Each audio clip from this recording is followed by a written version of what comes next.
Hi, I'm Jeff Lance from Picasso Piano Academy. I'm glad to have you with me here today.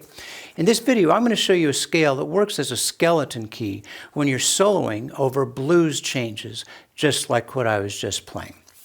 Now, there's many kinds of scales. There's major scales, three kinds of minor scales, augmented scales, diminished scale. But all of these scales are designed to be played basically with a limited amount of chords. In other words, every chord has a companion scale that works for it. If you're trying to create a solo and if you're playing this chord, well, then you can play this scale. Or if you're doing a solo and you're playing this chord, you can do this scale. But every scale has to be adjusted depending on what chord is being played at any particular moment. With the exception of when you're playing the blues, you can play one scale throughout all of it, and it's the blues scale. First of all, the blues scale is consistent in the distance between the notes. From the first and the second note is 3 half steps. From the next note is 2 half steps, then 1 half step, 1 half step, 3 half steps, 2 half steps. I'll show you how this looks like in relation to a C blues scale. Okay, root note, up 3 half steps, up 2 half steps, up 1 half step, up 1 half step, up 3 half steps, and then up 2 finally to the octave. Okay? In example A, I'm going to show you how to finger the C blues scale in the simplest way using the 1 and the 3 fingers. Here we go.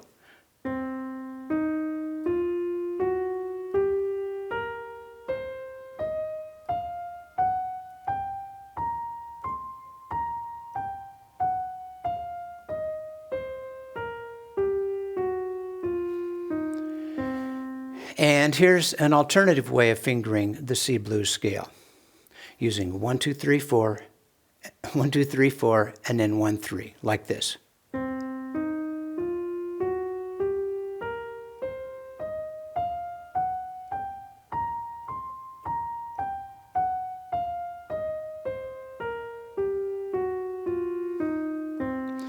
Okay, let's go to exercise A.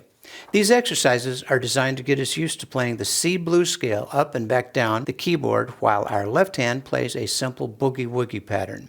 In exercises A, B, and C, our left hand will be playing the pattern in the key of C, like this. Okay, so here we go. Exercise A.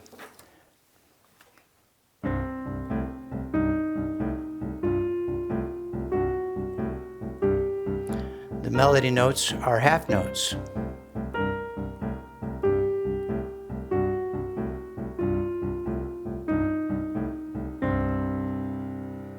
Exercise B, left hand keeps on doing what it was doing, but the right hand is going to be playing notes of the blues scale as quarter notes.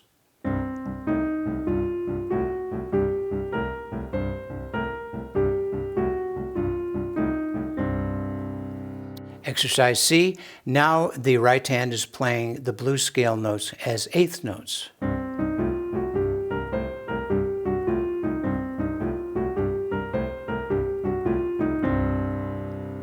Okay, and exercises D, E, and F. Our left hand plays a basic 12-bar blues pattern while our right hand continues to play the C blues scale up and back down the keyboard.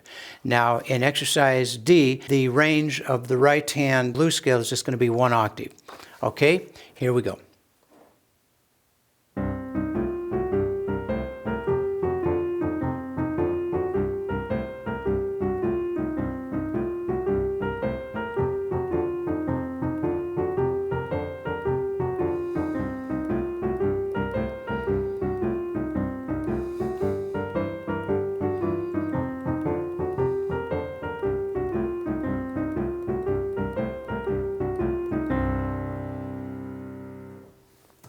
Exercise E is going to be the same, except the right hand now goes up 2 octaves and back.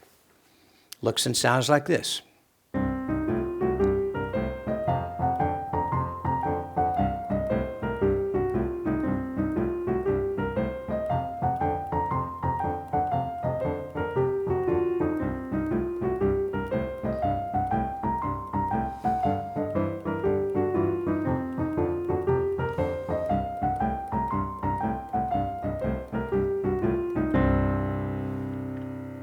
And our last exercise for this video is exercise F. Now the right hand is going to be doing eighth note triplets, still going to be going up and back 2 octaves. Looks and sounds like this.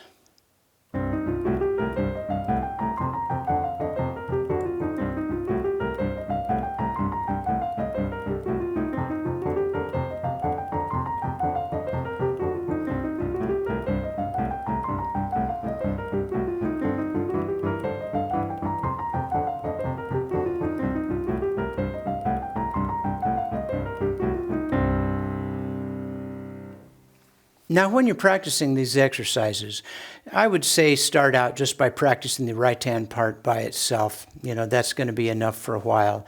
And also practice the left hand by itself and make sure that you've got the chord progression correct.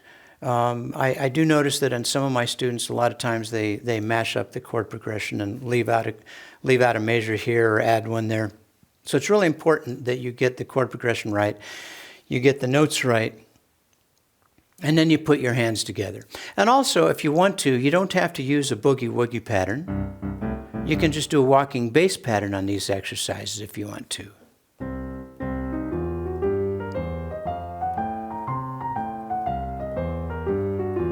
Okay, you can do that. And also, you can practice it straight rhythm instead of swung. Instead of, that's swung, right? And here's straight.